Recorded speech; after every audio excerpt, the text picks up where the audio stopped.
Bonjour à tous et bienvenue dans cette nouvelle vidéo. Alors aujourd'hui, je suis à Montpellier avec Laura de la menuiserie collaborative. Donc ils m'ont invité pour voilà, essayer de trouver une sorte de collaboration autour de la formation. Donc a priori, je viendrai faire des formations dans leur centre une fois ou deux fois par an, on va en discuter. Et dans le même temps, on va présenter les projets que eux proposent dans leur formation ici à Montpellier au travers de différents projets. Et donc, c'était l'occasion pour moi de venir vérifier, enfin voir en tout cas l'environnement dans lequel ils travaillaient, ce qu'ils proposaient, etc. Donc, il faut savoir que c'est un centre de formation professionnelle dédié au métier du bois, mais pas que, puisque vous faites aussi la céramique, la tapisserie et vous êtes Calliope, donc vous pouvez décerner des CAP et ce genre de choses. Donc moi, j'ai vu un petit peu ce que j'avais à voir et puis donc Laura va expliquer un petit peu la menuiserie collaborative. Donc c'est quoi, d'où ça vient, ce que vous proposez et où vous voulez aller quelque part. Oui. Alors en quelques mots, la menuiserie collaborative, donc elle a été créée en 2017. Donc c'est une coopérative d'intérêt collectif. Donc on est aujourd'hui 135 associés avec une participation plus ou moins active de la part des associés qui vont vraiment en collaboration avec l'équipe salariée participer à la gouvernance et prendre des décisions, qu'on va prendre des décisions en commun sur tout ce qui concerne la gestion de ce tiers-lieu. Et donc, on a en effet 4 activités que tu as commencé à résumer. Donc, on est avant tout, et c'est vraiment le projet initial, d'être un atelier partagé et qui soit accessible à tous les publics, donc à la fois des publics professionnels et particuliers.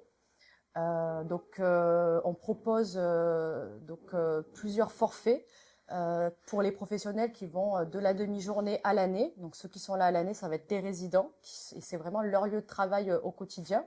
Et côté particulier, ça va être du mois à l'année, des forfaits après avoir passé un certain nombre de formations, notamment les formations stationnaires pour pouvoir après les utiliser en toute autonomie, vont pouvoir, à la suite de ça, accéder à l'atelier également en autonomie et réaliser leurs projets personnels. C'est ça. Donc ça, c'est pour les particuliers en tant que projet personnel. Donc, ils vont venir suivre une formation d'initiation au niveau des machines stationnaires, éventuellement électroportatifs, etc. Et une fois qu'ils ont suivi cette initiation, alors, ils ont libre accès à l'atelier, j'imagine, en fonction de certains horaires. Mais ils pourront venir faire voilà, leur table, leur chaise, ou je ne sais quoi d'autre pour leur habitation en profitant donc des différentes machines qui se situent dans l'atelier. Voilà, donc ça, c'est pour les particuliers. Et pour les professionnels, donc, soit les personnes, c'est pour m'assurer que j'ai bien compris. Donc, soit vous êtes professionnel et vous voulez louer l'atelier à l'année, et donc vous avez les clés de l'atelier, vous venez quand vous voulez, et vous exercez votre activité de professionnel dans un atelier partagé quelque part, mais qui vous appartient aussi en partie, avec un loyer mensuel ou voire annuel, ou vous pouvez venir très bien une matinée en disant, écoutez, est-ce qu'il y a la possibilité de raboter 50 planches et puis je n'ai plus besoin de la menuiserie, donc ça c'est des choses qui sont possibles aussi. Voilà, et c'est pour ça que c'est vraiment adressé à tous les professionnels, quel que soit leur profil, et parce que par exemple, on peut avoir, donc il y a les résidents où c'est vraiment leur lieu de travail, comme tu dis, ils ont les clés et ils ont, c'est vraiment leur espace et les machines sont vraiment partagées entre tous ces professionnels-là. Et il peut y avoir également le professionnel qui a son atelier, mais qui a pas forcément, qui a besoin, parce qu'on a notamment, et c'est ce qui nous différencie aussi, la machine à commande numérique, qui a besoin de l'utiliser et qui n'aura pas forcément une machine de cette taille. Vraiment pour un projet bien particulier, venir uniquement utiliser la machine numérique, etc. Voilà, des machines qui n'ont pas à disposition dans leur atelier, qui vont venir là, en effet, ponctuellement. Donc il y en a pour tous les goûts, tous les projets. Que ce soit aussi bien du côté des pros que des particuliers. C'est ça. Parce que côté particulier aussi, on a parlé de l'accès à l'atelier, mais certains viennent seulement pour suivre les stages qu'on propose. Parce qu'en plus des formations professionnelles qui sont vraiment dans un but de transmettre un savoir-faire, on a également des stages, donc là c'est plus ludique, à destination des particuliers, qui vont pouvoir s'initier aussi à travers ces stages. Donc ça c'est une casquette supplémentaire, c'est-à-dire le premier volet c'est vraiment atelier partagé, aussi bien pour les particuliers quelque part que pour les professionnels avec des conditions un peu différentes. Et puis derrière vous proposez des formations spécifiques et c'est là-dessus qu'on va collaborer d'ailleurs. Donc ici, si j'ai bien vu, il y avait une table de nuit un peu particulière, il y avait aussi un tabouret, mais là avec de la tapisserie supplémentaire qui est adaptée pour les profils plutôt particuliers dans ce cas-là. Et puis vous avez aussi des formations professionnelles qui sont dédiées avec une semaine, qui sont destiné à apprendre des techniques particulières au travers de chaque fois un projet alors qui est... vas-y, je te laisse expliquer la situation, en tout cas le projet. Alors, en effet, dans le cadre de notre centre de formation, on a ce qu'on appelle des formations d'initiation, parce que du coup, ces formations-là, elles durent une semaine. Donc, ça s'adresse soit à des particuliers qui veulent s'initier, approfondir leurs connaissances théoriques et pratiques en menuiserie ou en ébénisterie, parce qu'on a aussi la formation, par exemple, concevoir un meuble en bois qui est porté sur l'ébénisterie. Ou en tournage sur bois, on a une formation sur le tournage. Et donc, ça va être soit des particuliers qui veulent vraiment s'initier et plutôt que faire un stage, vont vraiment passer une semaine de formation plus intensive pour pouvoir après se monter en compétences, soit des personnes qui veulent se reconvertir et avant de passer une formation diplômante plus longue, vont s'initier et voir si ça leur plaît, si ça les conforter en fait. Ça, et voilà, ils vont se conforter dans l'idée de ça leur continuer à travailler là-dedans ou pas.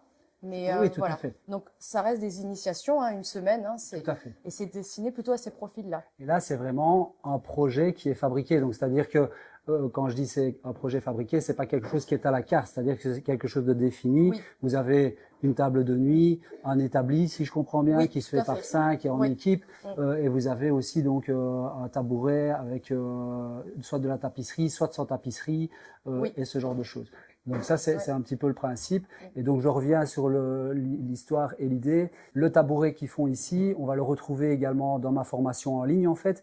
Et le projet qu'on va mettre en place, ça va être une table basse ou ce genre de choses.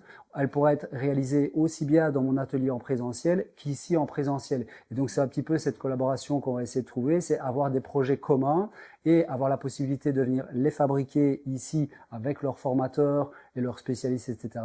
Et de temps en temps, donc une fois ou 2 fois par an, ça on en discutera, c'est moi qui viendrai alors donner la formation sur le projet que moi je propose et que j'ai dessiné pour donc les gens qui viennent le faire chez moi.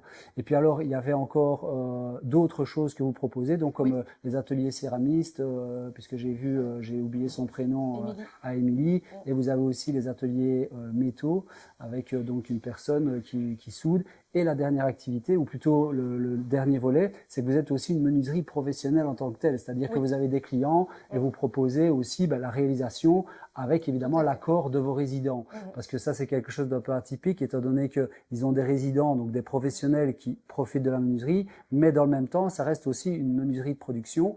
Et ils ont donc trouvé un accord avec les différents artisans qui profitent de l'atelier pour, malgré tout, il y a suffisamment de travail pour tout le monde. Donc c'est ça que j'ai toujours dit, qu'il n'y a pas de concurrence à trouver entre les artisans finalement. Il y a une entraide qui peut se faire. Et quand on travaille correctement, donc que ce soit la menuiserie collaborative en tant que telle et les artisans qui travaillent et qui profitent de la menuiserie collaborative, s'il y a de la compétence chez tous les intervenants, eh bien ils ont tous suffisamment de travail. Et j'ai trouvé ça assez sympa en fait d'avoir cette ouverture d'esprit finalement, aussi bien des artisans qui sont ici que vous, de laisser quelque part votre atelier ouvert à des concurrents, puisque dans l'esprit de beaucoup de personnes, c'est un peu comme ça. Donc voilà, explique un petit peu comment ça se passe à ce niveau-là, si justement il y a quels sont quelque part les plus que vos résidents trouvent à ce système, et puis voilà, si tu as d'autres choses à ajouter par rapport au fonctionnement de votre centre, eh bien n'hésite pas à expliquer, vas-y, je te laisse la parole.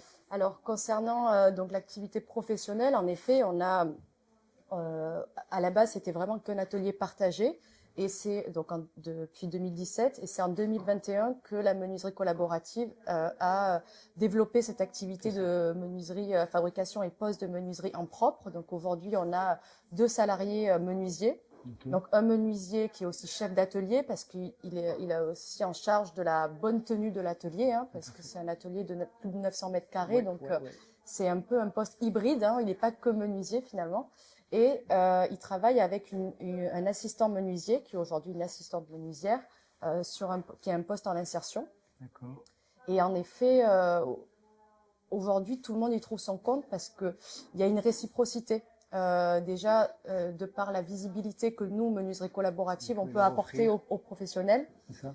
Il y a également du portage d'affaires qui peut se faire entre menuisiers résidents ou entre menuisiers de la menuiserie collaborative et les résidents. Tout à fait. Donc tout ça contribue à créer aussi des synergies au niveau commercial, mais également au niveau des connaissances les uns entre les autres, l'entraide évidemment, j'imagine, des uns des autres, au niveau même physique, j'imagine. Oui. Si un doit faire un escalier, si c'est lui donner un coup de main pour le relever ou je ne sais quoi d'autre, c'est des choses qui se font aussi, j'imagine. Oui, et puis on peut partager aussi tout simplement des chantiers ensemble, travailler sur la sous-traitance et ce genre de choses. Voilà, ouais.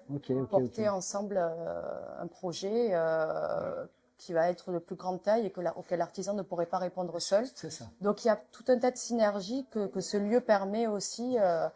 Puis il y a également aussi évidemment l'aspect humain parce que on se retrouve tous dans ce Oui, on même voit bien, il y a eu lieu, beaucoup de monde qui est passé, etc. Les gens oui. viennent discuter entre eux, c'est assez sympa, c'est assez chouette.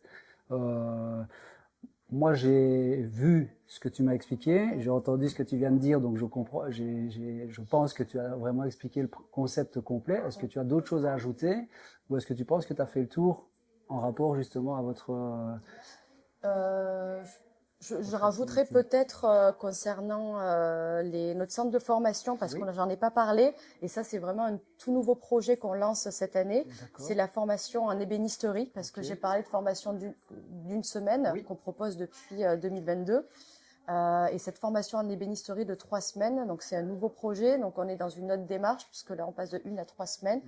Qui est porté cette fois-ci non pas par notre organisme de formation, mais par un organisme de formation qui s'appelle Passe Passion, qui est basé à Toulouse, et qui propose qui intègre des modules du CAP d'ébéniste dans cette formation de 3 semaines, et qui est proposé ici à la menuiserie. Et voilà. Donc là, c'est vraiment un module pour que je comprenne, parce que nous, en Belgique, les CAP, ça n'existe pas, etc. Donc, en gros, c'est le diplôme de menuisier, le CAP, c'est ça? D'ébéniste, pardon.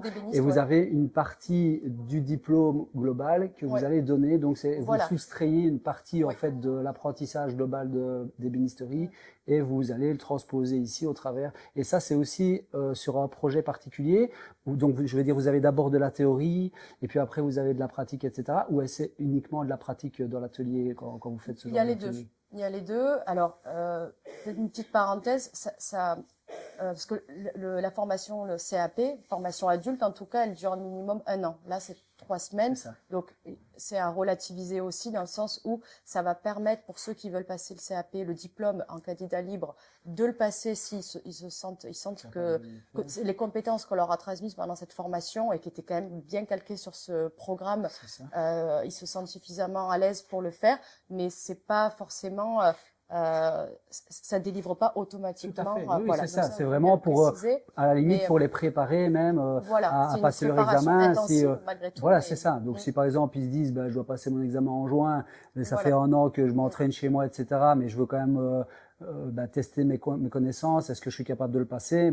Rien ne leur empêche de venir passer ce stage de 3 semaines et ça leur donne déjà une idée d'où ils se situent réellement par rapport au projet que vous proposez et en plus améliorer leurs connaissances, leurs capacités pratiques et techniques pour présenter leur CAP. C'est ça, j'ai bien compris? C'est ça.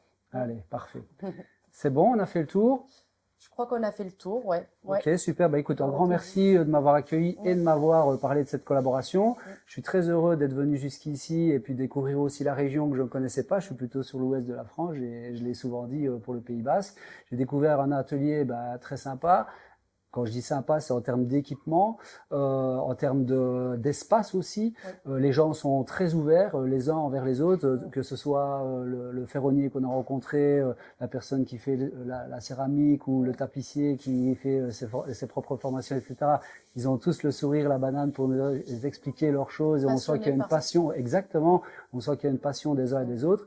Et puis, ça m'a permis aussi de rencontrer certains abonnés qui sont venus rendre visite. Je les remercie. J'ai passé une excellente journée, un excellent moment avec tout le monde, avec toi également. Si tu n'as rien ajouté, je te souhaite une bonne fin de journée. Et moi, je vous souhaite à tous une bonne soirée ou une bonne journée en fonction de l'heure à laquelle vous allez regarder cette vidéo. Et je vous dis à bientôt pour de nouvelles aventures. Salut, salut. C'est bon?